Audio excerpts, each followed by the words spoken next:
I just got done making these cookies, and they've been cooling on the wire rack.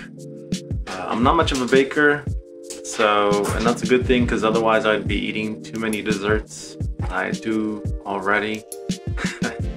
But anyways, the one thing I do like a lot is a chocolate chip cookie, be it gluten-free or not. And these are gluten-free, so if you forgot, it's the Red Mill chocolate chip cookie pre-made mix, and I'm about to taste them for the first time and give you my opinion on them. So here we go.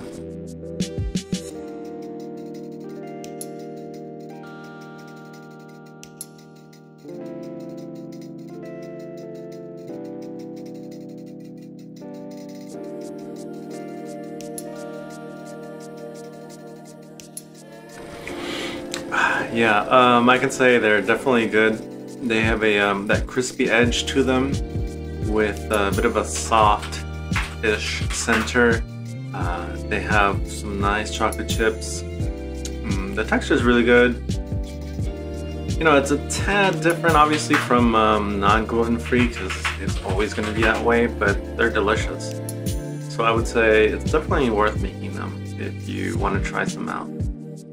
It was easy for my first time, so yeah, I'm gonna finish these, and thanks for watching. See ya.